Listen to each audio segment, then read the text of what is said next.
pengen ketemu umat-umat yang sangat sederhana di sana, ketemu misionaris dari Argentina yang tugas di sana. Ya. Maka mobil yang dipakai pun makin lama makin kecil. Di Indonesia sebetulnya udah ada orang kaya yang pengen kasih mobil Alphard terbaru buat Paus. Waktu itu kita rapat panitia, Vatikan berkata, nih, Paus tidak suka. Terus Alphard gagal, turun ke mobil Foxy. Foxy itu adiknya Alphard, gede juga, karena Paus kita badannya gede, tapi ditolak juga. Akhirnya mentoknya dealnya di Innova Zenith. Kalau Innova waktu itu ditolak juga, saya tawarin Avanza saya di sini sebetulnya. Sampai tahu dia mau ya, Avanza bekas saja nggak apa-apa. Ya. Setelah itu saya lelang Avanzanya, jadi kan dapat duit saya. Tapi akhirnya di naik Zenith. Tapi buat saya Paus kita ini punya kekasan yang luar biasa. Dan ketika beliau sampai pulang ke Vatikan, beliau ngomong begini, saya melihat gereja yang jauh lebih besar dan lebih hidup, iman yang hidup dan penuh sukacita di Asia dan Oseania. Saya berterima kasih kepada Tuhan yang memberi saya kesempatan untuk melakukan apa yang ingin saya lakukan sebagai seorang paus tua. Jadi paus dalam keadaan yang sudah sangat terbatas, itu bahagia sekali bisa mengalami pengalaman seperti ini. Ya. Melihat gereja yang begitu hidup. Dan saya kira beliau membandingkan dengan apa? Gereja di Eropa. Gereja di Eropa itu sekarang nasibnya udah kayak apa? Ada yang pernah ke Eropa? Cita-cita. Eropa itu sekarang nasib gerejanya banyak yang kosong. Berubah fungsi menjadi 1 kafe, 2 museum. Ya. Bahkan ada orang-orang kaya Jakarta sekarang itu yang punya hobi membeli ornamen-ornamen katedral-katedral yang diubah fungsi itu, lalu dibeli dibawa ke Jakarta. Saya pernah diundang sama orang Pondok Indah, Jakarta Selatan ya. Dia pengen pamer baru beli ornamen basilika di Belanda. Dibeli sama dia, dibawa ke Jakarta, dijadikan kapel. Wah, misalnya kata dia, biar saya merasa di Eropa misalnya. Dia beli itu semua. Sedangkan di Eropa gerejanya kosong. Ya. Sedangkan kita di Jakarta, Tangerang, Bekasi, gerejanya masih ramai? Sangat ramai. Ini kelompok lansia pasti bukan cuma 70 orang ini dong. Masih banyak lagi ya kan? Apalagi Karawaci. Karawaci itu saya tahu tuh sejarahnya dulu. Karena kan jadi satu sama paroki Santa Maria. Ya. Dulu pokoknya, dulu ada mantan saya dari daerah Cimonek tuh.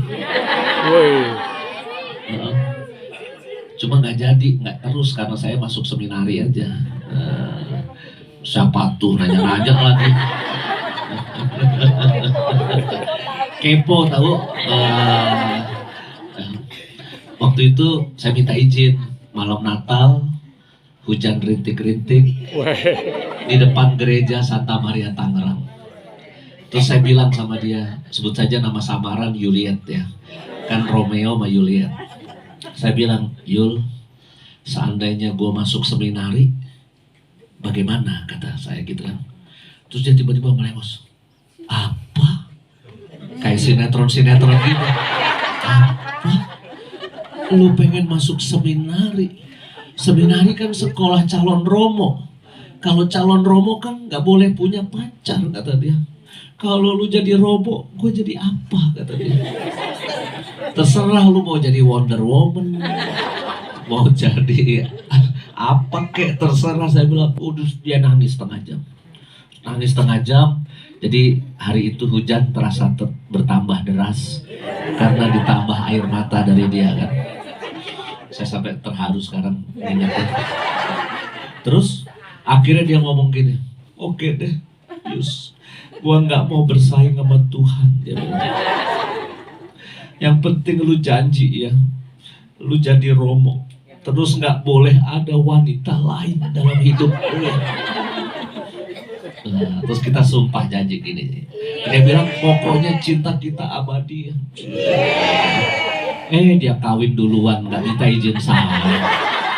Katanya cinta abadi, ya kan? Tapi itu kenangan masa kecil, ya.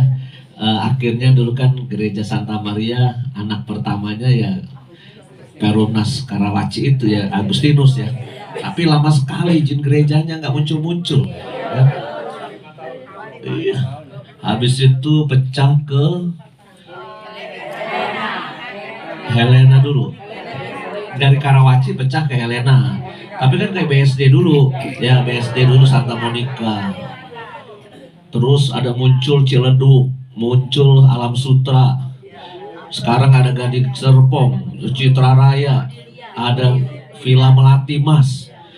Dulu itu yang namanya Alam Sutra BSD nggak dianggap sama kita anak kota Tangerang. Apaan tuh Serpong, tempat jin buang anak.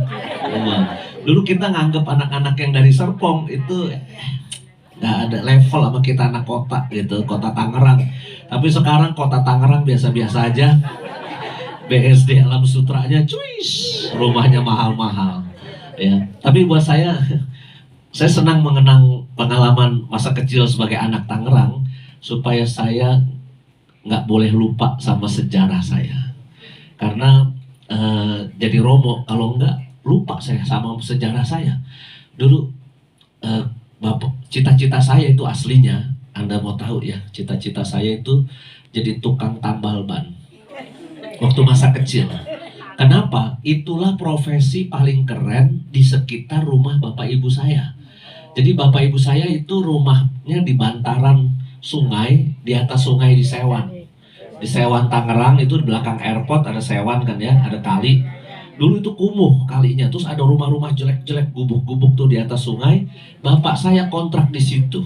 Jadi seumur umur saya itu nggak pernah namanya tidur di kasur, nggak pernah mandi di kamar mandi yang wajar, yang normal gitu, nggak pernah. Mandi ya di sungai.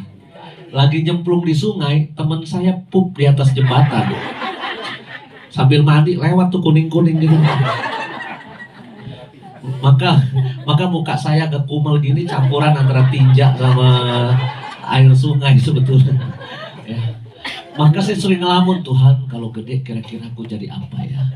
Terus saya lihat profesi teman-teman tetangga-tetangga gitu, tukang sayur, tukang ketoprak. Bapak saya jualan kopi susu, dorong gerobak ke Rumah Sakit Umum Tangerang.